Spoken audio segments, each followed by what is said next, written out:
Um, Chief, it is considered to be joint if the obligation of of the obliger is on his to each of to each his own, or any part of the uh any part of the whole liability po.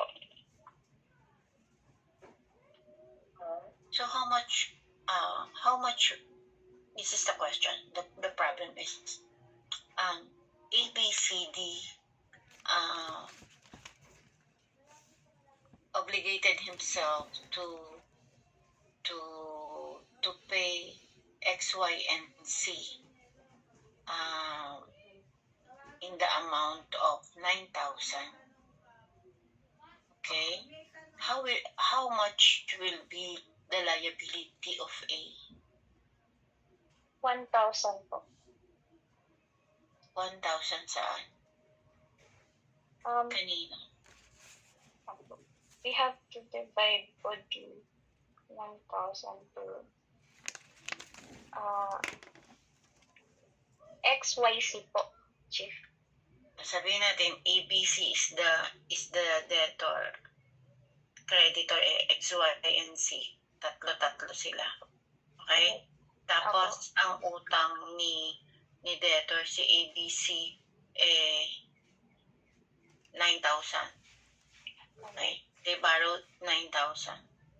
How much will be the liability of A?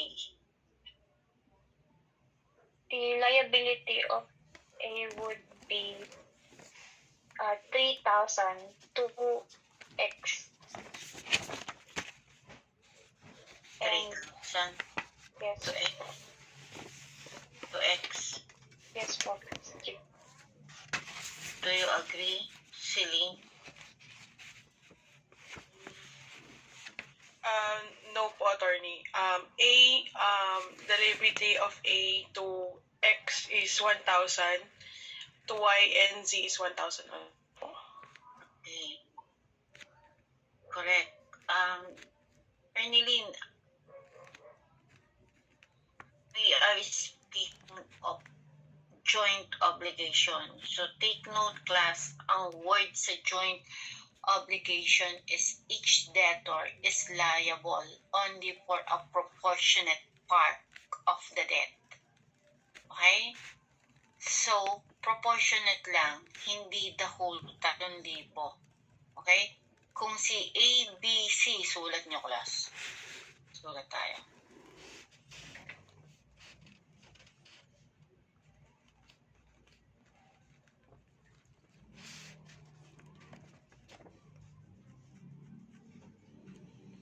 So, A, B, C borrowed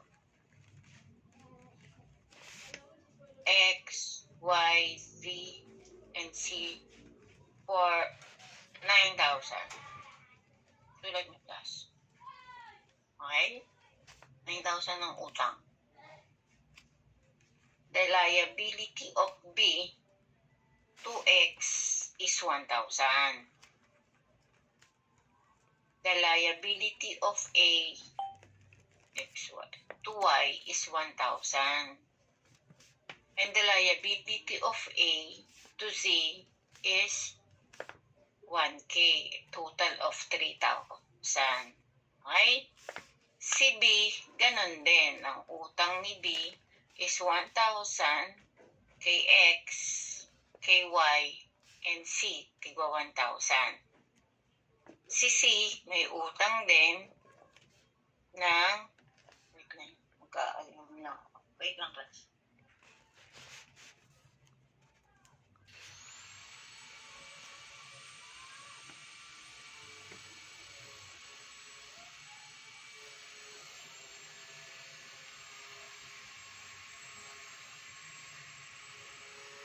So, class. Bale, si C naman may utang kay, sulat tayo, may utang kay X na 1,000 din, tapos Y 1,000, tapos Z 1,000. Okay?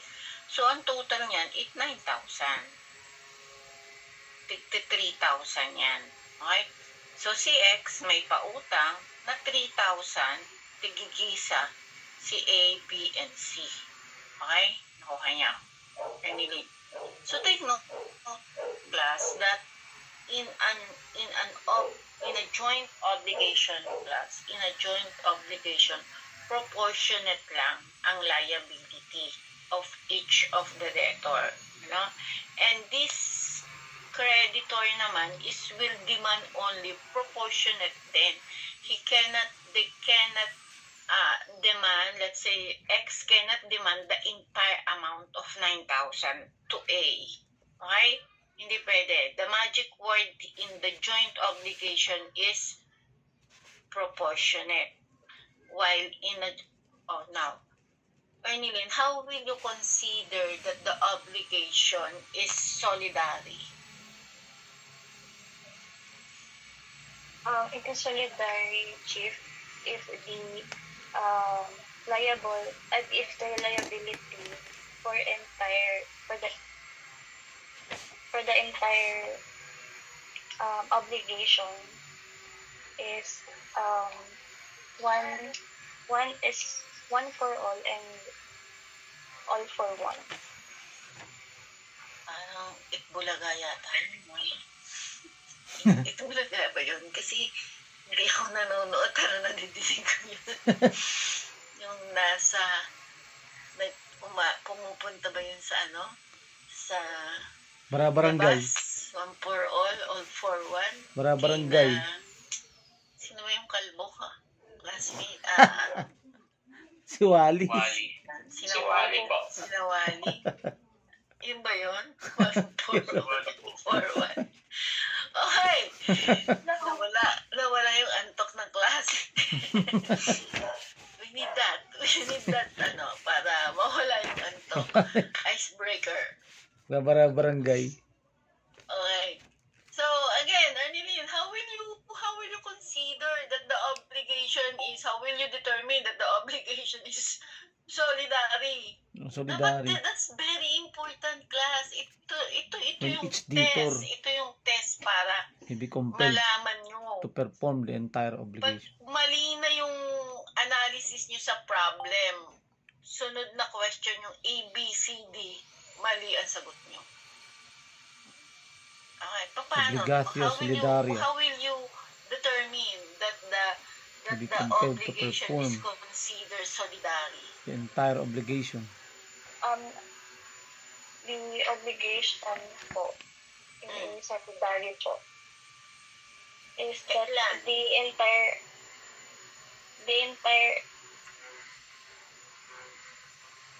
liable po for the entire obligation po. For the entire amount. Yes po, entire So, amount of the the obligation. debtor, ito yung magiging effect kung solidary. Okay? The debtor will be liable for the entire amount. Halimbawa, A, B, C, D promise to pay solidarily to X, Y, and Z for 9,000. So, ngayon, any of the creditor can demand the full amount of 9,000 to A, B, it's C. either A, A B, or or C. B or C. Pwede siya mag-demand the entire amount, Either. the creditor, while this debtor naman is liable to pay the entire amount. So, ano ang dapat? As a general rule, okay, the obligation is considered joint. Okay? Now, yun ang presumption natin. The presumption is the obligation is considered joint. What is the exception? The exception is that when the obligation expressly so state, and when the law requires solidarity, and when the nature of the obligations requires solidarity, yun ang sagot. Okay? Ang sagot, paano natin i-determine na ang obligation is a solidary? So sasabihin nyo na solidary is not presumed. Okay? Hindi na presume ang solidary. As a general rule, the obligation is joint. Unless, so, ibig sabihin, may exception yan na pwede siyang maging solidary in 3 cases where the obligation expressly so state when the law requires solidarity and when the nature of the obligation requires solidarity. So, obligation, law, and nature of the obligation. Ayun lang, dun mo lang malalaman kung solidary siya. So, which means that the solidarity is not presumed. Now, the magic word for this, para lang malaman nyo na pag joint siya, proportionate. Proportionate lang ang liability pag pinag-solve kayo sa problem. Pag naman solid ang nun is entire, the entire amount. Now, paano ba makikita paano ba natin malalaman na joint siya? Sabi nga natin, as a general rule, joint talaga ang So, look at those words used in the problem. Pwedeng mancomunada, jointly responsible, mancomunadamente, pro rata, proportionate, we promise to pay. No? Ayun yung consider as joint. Yun yung mga usually na ginagamit na words. So, you have to memorize those words para tingnan nyo ngayon dun sa problem, or kung hindi naman wala siyang ginamit na word na ganon, ano ngayon ang mangyayari? Ano ang consideration no na ayan ay join?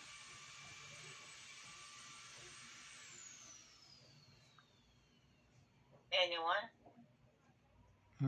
Pag joint. So, wait lang. In those years naman, in solidary, ano yun naman? Ano naman pag solidary? Ano mga word ang ginagamit? Ano yung mga ginagamit na Express word? or implied. Joint and severally.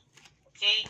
Solidaria, in solidum, I promise to pay. I promise to pay. Okay? Untos or individually and collectively. Makikita nyo to kung may mga decision kayo na babasa na solidarily liable or jointly and severally liable, it is considered solidary. So, magbabayad sila for the entire amount. Kung merong conspiracy na ABCD, tapos may judgment si court, no?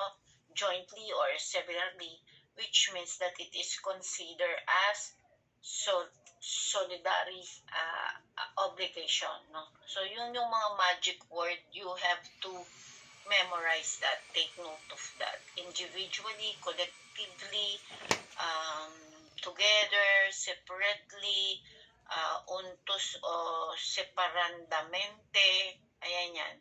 I promise to pay, yun. Okay, yun yung mga effect. Now, let's proceed.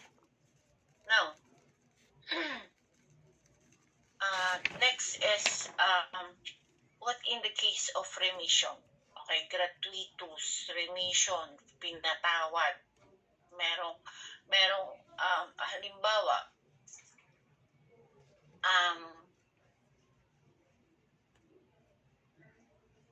what will be the effect in the case of remission?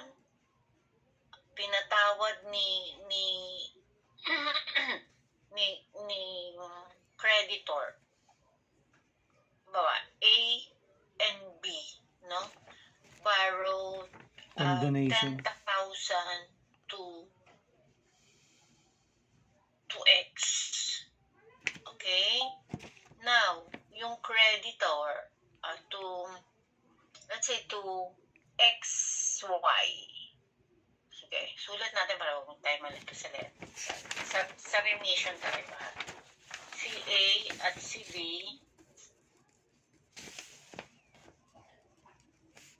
borrow to XY for 10,000. Okay? Now, nagkaroon ng remission. Finorgive ni X. Si X. Finorgive niya si A. Right? Finorgive niya si A. Finorgive niya pala. Si X, finorgive niya si... Sige, sabihin natin si A na wag na magbayad. Okay? Now,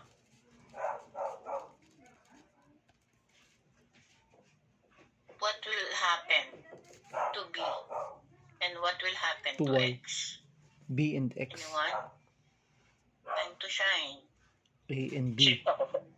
Jewel. B will pay. Chief, in this case po, since X wave is his right for A po, so technically si A po yung obligation ni AKX. Since as per the provision, general rule, it is jointly. So they have their each own.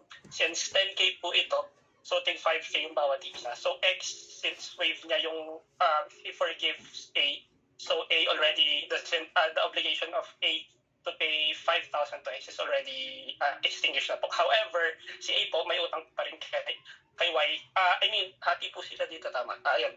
So si X po, si B may utang pa rin po kay X since hindi naman po winave ni X yung right niya kay B, only kay A lang po. What about Y? Wait lang po, i-illustrate ko lang po. So, bali po kasi 10K. So, since joint obligation, tag 2.5 po. Si A may utang kay X na 2.5, si A may utang na 2.5 kay Y po. So, since si Y, yung question niyo, Chip, ano po yung pangalawang question niyo po? Si Y naman. Hindi siya anong right ni Y?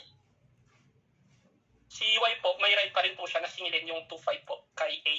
Since hindi, as remission po, dapat pag as per provision po sa 12.1, either 12.9 po ata yun, kung sino lang po yung nag-remit, yun lang po yung pwedeng, yun lang po yung may extinguish na obligation. Pero yung other party po, other creditor na hindi naman nag-remission, will not be affected for the remission of the other. So, what if na nagkaroon ng remission the whole 10,000? No? Nagkaroon ng remission, pinaano na, sige, huwag nga yung bumayad, sabi ni X, what happened to the obligation? Extinguish. Yung obligation po may extinguish. However po, si X po ngayon, may liable na po siyang magbayad, i-share. Liable siyang i-reimburse po yung portion ni Y na dapat po makukuha niya kung hindi po nagkaroon ng remission for the... Okay, class. When the remission, in the case of remission, condonation, and one of the creditor, remitted the whole debt without the consent of one of the creditor, the effect of that obligation, the effect of the remission is that the whole obligation is extinguished, right? Okay. Extinguished.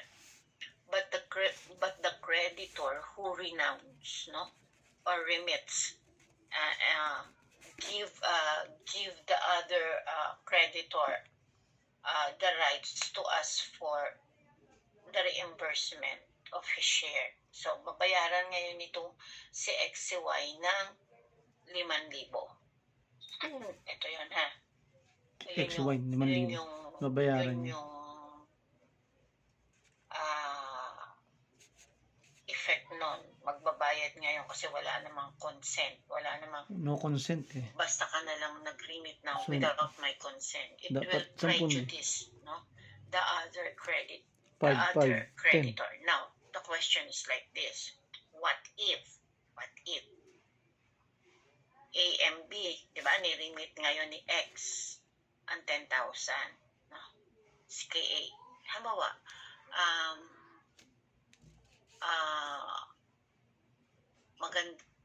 Halimbawa na example, A,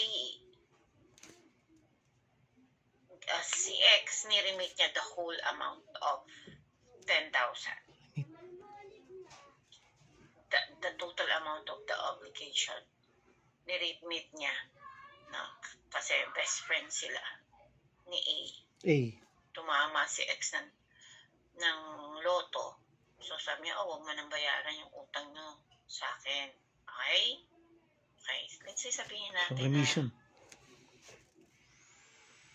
100,000 ang utang. Niremit ni X. Okay? Sabi kay A, huwag mo nang bayaran ang utang nyo. Okay. Ang ginawa ni A, considering best friend niya si X, demanded the half of the obligation to B. Okay? He's asking for a 50,000 from B. Is A correct? Mark Israel? B is demanding, A is demanding B for the amount of 50,000. Is that right? I will repeat the question if I heard it right. Ano? I will repeat the question, attorney, if I heard it right, attorney. If A remit the obligation of, if X remit the obligation of A, attorney, and thus X obliged B to pay the 50,000. Yun po ba yung attorney? Again, louder please. If kung si B po ba is liable siya mag-pay kay X ng 50,000, attorney, as joint sole. Pakilakas. Mag-headset lang po, attorney. Si A na sinisingil si B ng 50,000. Kasi 100k wala na. So si A inaano si B. Okay. It must be Y. Is A entitled for the 50,000 No. from B?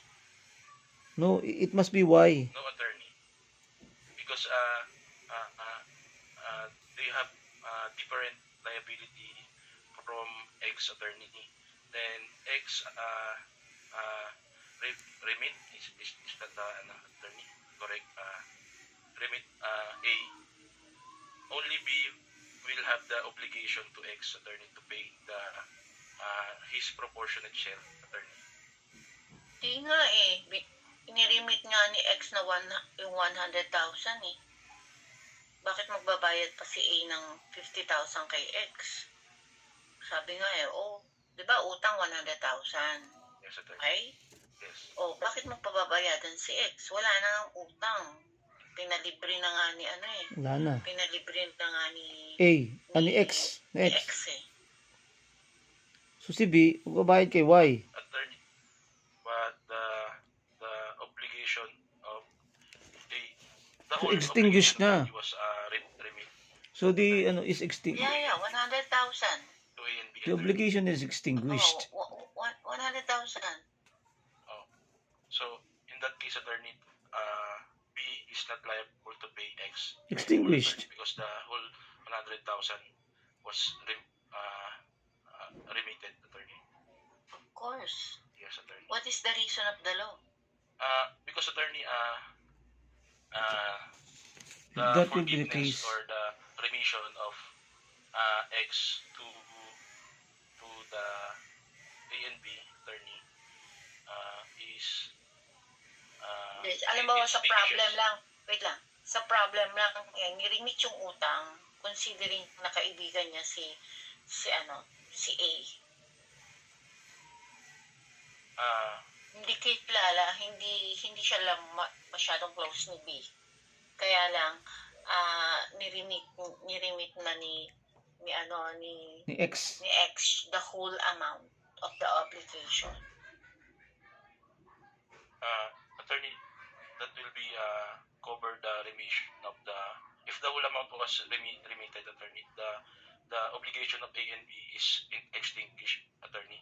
Yes, Because- extinguish. Extinguished na. Correct, extinguish siya. And my question is, what is the reason of the law? Can A go after B for the 50,000? No, attorney. Di ba sabi mo hindi? Yes, Di attorney. ba? Hindi. Now, ang tanong, what is the reason of the law? Because to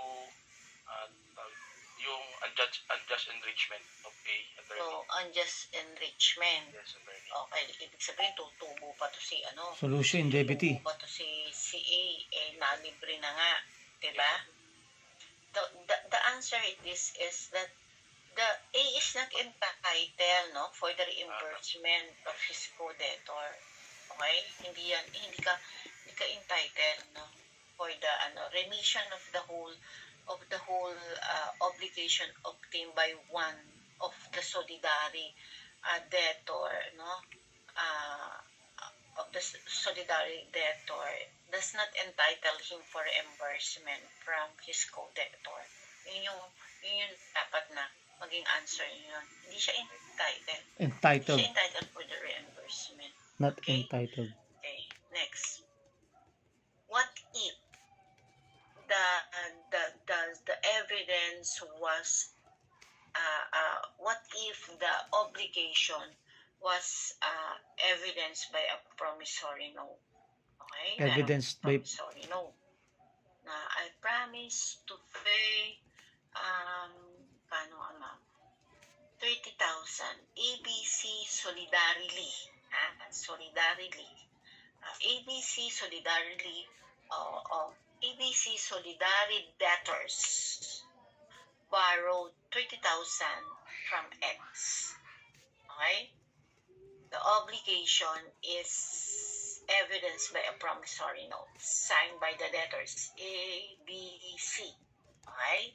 Now, if A pays the 30,000, okay, to X, what are the rights of A? Attorney, A may demand the what do you call that one? The reimbursement to B and C, attorney. With their How much? 10,000 each. Huwag lang nga nalagdat lang yung pencil ko. Okay,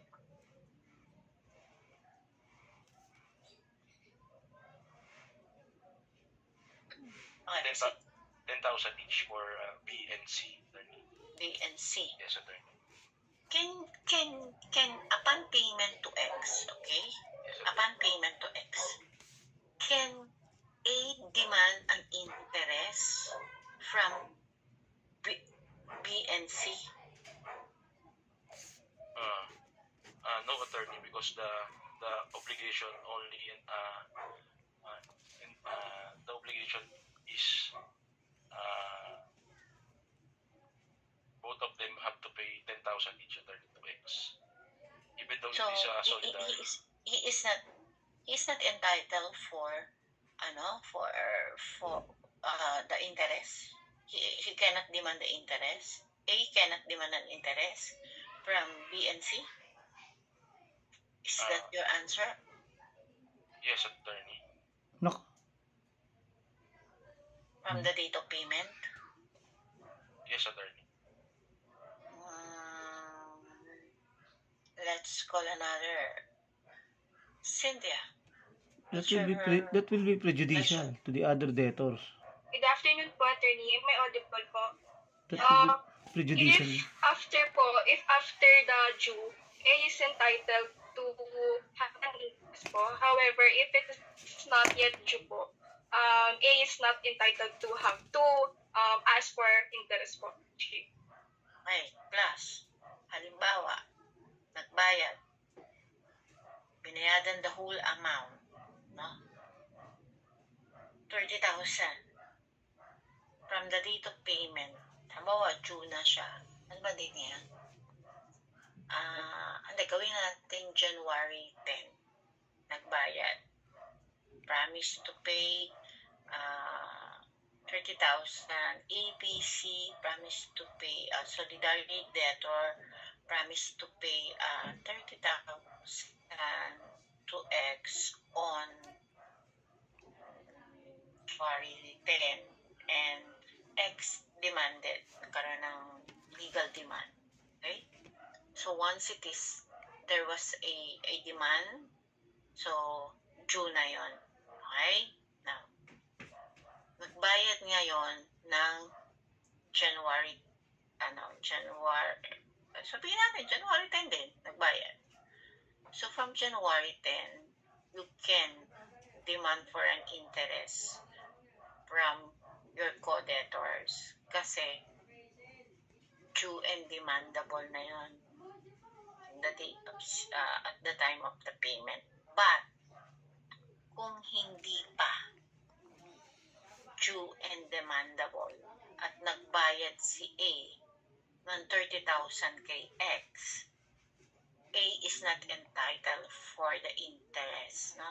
During the intervening period, no, you cannot demand for the interest kasi hindi pa siya, because A paid before the due date. Okay, take note of that. Yan ang titingnan niyo yung mga senaryo sa problem. So, It's not June. that is Article 1217, no? Tingnan niyo yung 1217. So, that will be the illustration. Okay? Now, what if in the case of insolvent debtor, wala ngayon si debtor na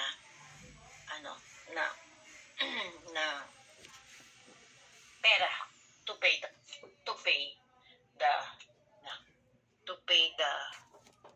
his share. Okay? Halimbawa,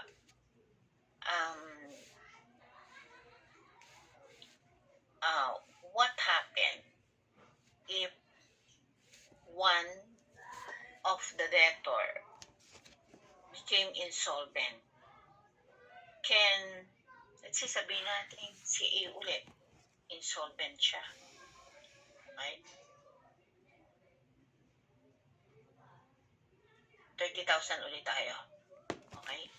So, can B and C, okay? Can B and C share the amount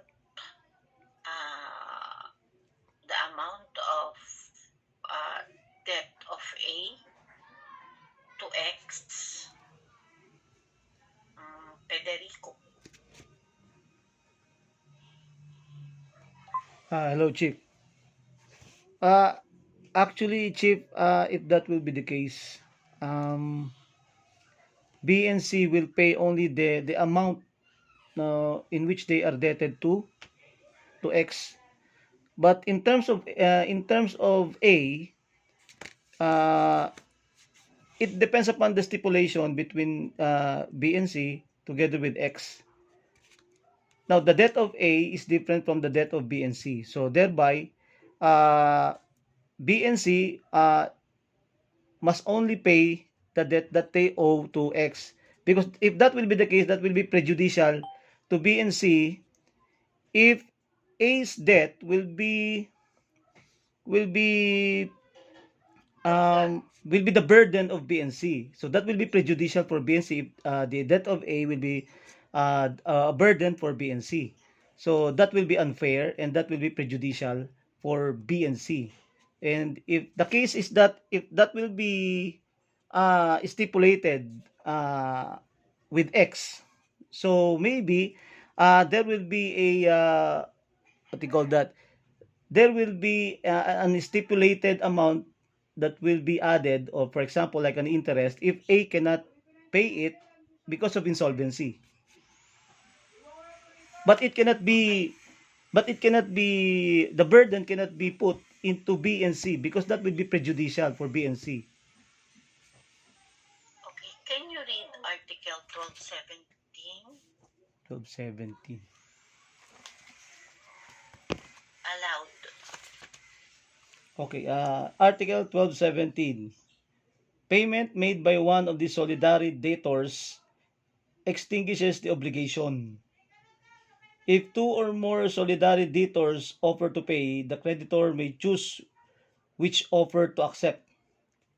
He who made the payment may claim from his co-debtors only the share which corresponds to each, with the interest for the payment already made. If the payment is made before the debt is due, no interest for the intervening period may be demanded. When one of the solidarity debtors cannot, because of his insolvency, reimburse his share to the debtor paying the obligation, and such share shall be borne by all his co-debtors in proportion to the debt of each. Oh, okay. Ano yung answer mo? Like, Jive Baldo. 17. But, Judge, my... Class, wait, class. Basakan niyo yung 12-17. Dali, that's very important, class. Basahin niyo. Focus on 12-17. All of you, class. Pwede yang ibigay sa bar, kaya dapat aralin yan. Basahin niyo. Okay. Basa. Okay. But...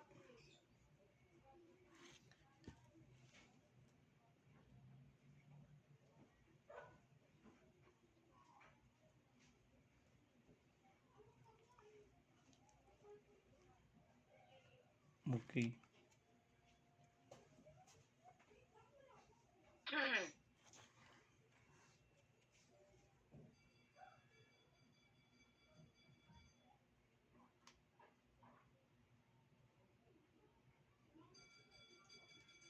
Okay.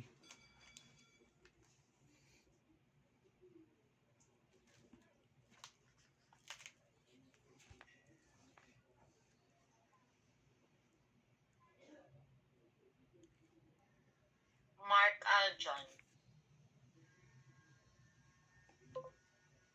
Mark Aljon.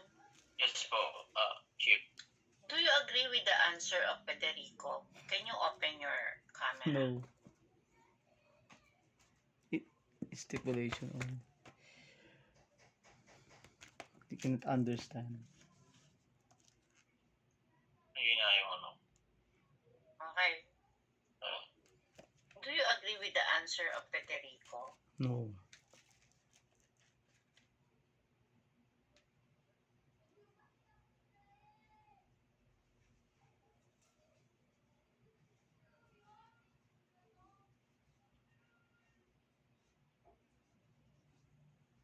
Reimburse his share.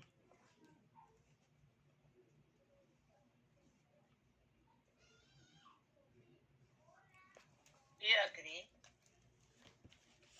Ito nasa uli, oh. Nasa last part. If who made the payment may claim his creditors. Ha? Do you agree?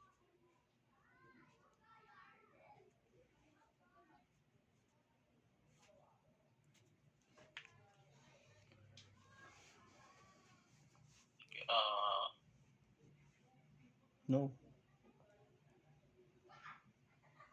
Pwede ko pong malaman ulit yung yung tanong po. Wala, hindi ka nakikinig. Amiyo.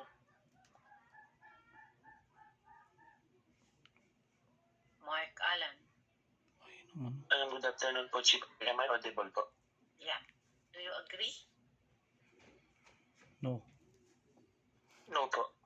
Okay, proceed. Proceed.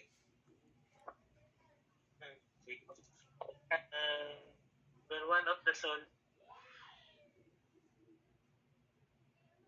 solidarity debtor cannot because of insolvency reimburse his shall to the debtor paying the obligation, such share shall be borne by all of his co-debtors in proportion of the debt po. So, okay, Federico. Ito yon. Yung answer mo, Yes, Chief. take note. This is very important, ha? Take note. Yung answer ni Federico, tama yon when it applies to joint obligation. Yeah. Okay? Joint obligation. Diba, take note of class? class that pag joint obligation, diba, it is proportionate and it is distinct and separate Proportionate yung to. obligation mo.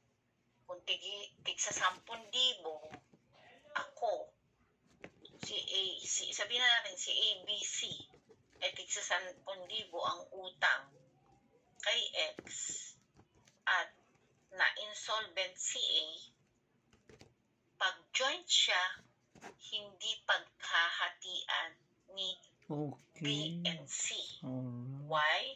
Because it is a joint. A joint obligation, dapat separate yan or distinct. Okay? Okay. Yung utang. Ang utang ko lang ay 10,000 kay X. Okay? Ayan ay pag-joint. Pag-joint. Etong pinabasa ko Solidar. Federico, which is Article 1217 in the case of insolvency, it applies to solidary. So kung sa solidary, magbabayad sila. Kung ito si insolvent, walang pera, mag-share itong ibang co-debtors. Share. Why? Because they are liable for the entire obligation. Yun. Gets? Yes. Kuha? Mark Aljon, Mark Alan, ang dami ng Mark. Mark Yes, po, Chief. Israel. Sino pang mga Mark? Mark Lapid. Wala. Okay. So, Mark Lapid. do not forget that, ha. That is very important. Liable Pwede for niya entire mabigay sa bar exam nyo pag Wala kayo yung solidary. kumuha. Okay? So, wag Joint. malilito. Wag isasama si Lito Lapid sa kaso. Okay? Wag malilito. Now, let's proceed. Ina. Yun yung mga effect, ha, sa joint and solidary dapat alam nyo. What if in the case of prescription? Okay? The case of prescription. Okay? A, B, C, D. Okay? Okay. Gawin na natin tatlo para i-simplify natin. A, B, C, D. A, B, C. Okay? Borrowed X, Y, Z for 900,000. Gawin natin 900. X, Y, C. 900,000. For 900,000. 369. Ay.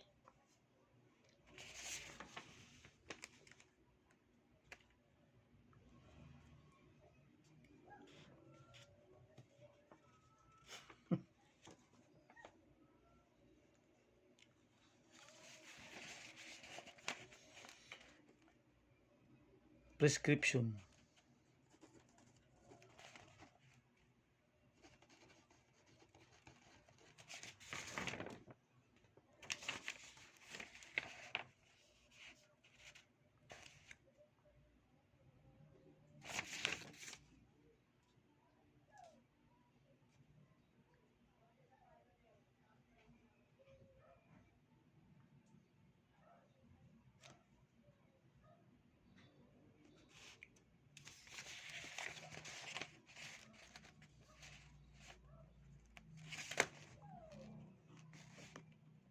College of